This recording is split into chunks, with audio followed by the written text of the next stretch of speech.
The following video is a continuation on of Sue Green's video with client Kurt. Kurt is a 16-year-old seeking help to end a relationship that he's had with best friend Mike. Two skill sets were used in this video: sharing workers' feelings and contracting in processes.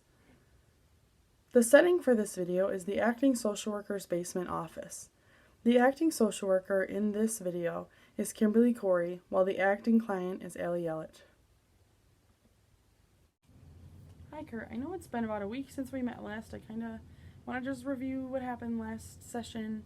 I know last session we talked about your relationship with Mike and how Mike was kind of trying to get you to get into some bad influences and drugs and stuff like that. And you were pretty positive last time we talked about kind of getting rid of Mike and kind of putting that friendship behind you and moving forward. I did recommend completing a journaling assignment. Were you able to kind of journal down some thoughts that you had throughout the week? No, I forgot. That's okay, no problem there. Really in the journal we were just kind of looking at maybe if your perspective might change on Mike, or if maybe he did something significant you wanted to mention, so no worry there. How have your interactions been with Mike? We can just kind of discuss it rather than journaling. Have they changed? Are they the same? No, they're definitely still the same. I definitely am just feeling really uncomfortable with that relationship and how much he's changed. And I'm still feeling like that's something that I need to move past now in my life. So you're really having that difficult time kind of in the middle with, you had a great relationship with him when you were younger, but now you're kind of moving forward with your life while he's maybe stuck in some stuff he shouldn't be into. So it's really been a difficult time for you. Yeah, I just feel like, first of all, I feel really uncomfortable because he's into things that I don't want to be part of. Mm-hmm. But I'm also feeling kind of, I don't know, like I feel like I'm losing part of my family. Mm-hmm. He's like a brother to me. I mean, he's been part of my life for like 10 plus years. So, I mean, that's a really hard thing to walk away from. And I feel like I'm kind of just stuck in the past and like stuck on who he used to be. And I don't really know how to let that go because I just want him to be the way that he was. So what I'm hearing, and I just kind of want to clear up, is that you feel like Mike has been a sibling to you, really, for your whole life. And it's difficult kind of moving forward and having those memories with him, but understanding that at this point in your life, it's probably best if you and Mike steer clear of each other. Yeah, I mean, I know that that's the way that we need to go, but I don't really know how to take the next step and do that. Mm-hmm. Well, I know last session we talked a lot about kind of who your good friends are. So maybe instead of focusing on the relationship we had with Mike, we want to focus on those positive relationships that maybe can help us kind of, like I said, move in that right direction and move away from these bad influences. So do you have anybody in mind that would be a really good friend that you could see kind of filling this role of best friend or brother? Yeah, I mean, it's really just hard to think about, like, replacing Mike, because whereas, like, I have Sean, who, like, I really relate to about sports, and then there's Kyle, and, like, we just really get along well, and, like, have a good time and, like, laugh about a lot of stuff, but, like, Mike and I were able to do like a little bit of everything together, so I feel like where with my other friends I have people I can go to for different things. Mm-hmm. Mike was like my go-to for everything. So Mike kind of was all of these friends kind of put in one, and a multi-purpose. He was there for everything, the good and the bad. Yeah, and he was there for like so long. Yeah. So I see that you have Mike there for a while, and it is really disappointing that we have to move past that friendship. And like I said last time, you were pretty sure that is what you want to do. Is that still something you're interested in, or are you kind of maybe thinking more about mending this relationship?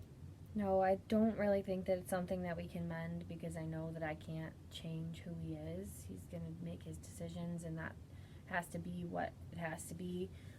So I definitely think that it's something that I need to move on from. I just don't really know how to. Mm-hmm. But I know that that is the approach that I want to take.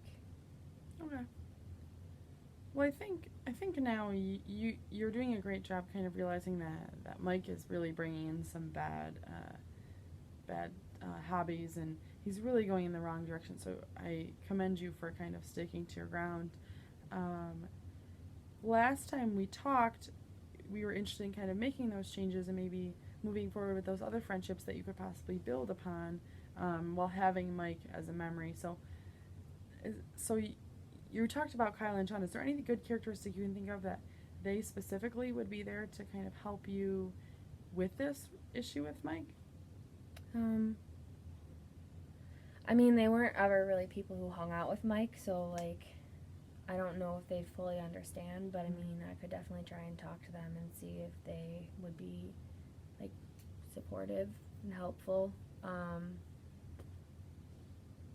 I mean, there's, like, Sean and I will always, like, go play hockey or, like, throw the football around, so, I mean, like, we could definitely, that's, like, something that would help get my mind off of things and not be, like, doing bad stuff with Mike, So last time we talked, I remember mentioning to you kind of some of my own personal experiences with having these friends that once you're in this kind of stage where you kind of spread ways. And I know from personal experience that I think reaching out to those friends, sometimes you don't expect them to be as helpful as they are, but kind of reaching out might help you, and they might surprise you. I know, like I said, one of my friends did the same thing. I didn't expect her to kind of be there for me, and then once I confided in her, it was a great relationship, and we're still friends today. So I know it's difficult, but just something to think about. So what do you think your next step is with Mike? I feel like I just have to kind of rip off the Band-Aid and have a hard conversation and be like, I can't do this anymore, like, we're not on the same page, and I'm not interested in doing the things that you want to do, and that's okay, and just trying to make him not be mad at me for making that decision for myself. Right, so I see that you're willing to have this tough conversation. So moving forward, I know our session today is kind of coming to a close, but moving forward, I think something maybe we could touch upon next session is maybe if you've had that conversation, kind of how it went, or if next session comes and you're still really hesitant, maybe we can help you kind of work through some of those hesitations. But today's session I think was great. I think we got some of those feelings that maybe open up kind of the pathway to talk to Kyle and Sean or maybe other friends you may have, and maybe depend on them a little bit, kind of lean on them and see if they have any helpful tips. Maybe they have some experiences. Like I said, next session we'll come back and kind of review what we talked about today, but thank you for coming. Thanks.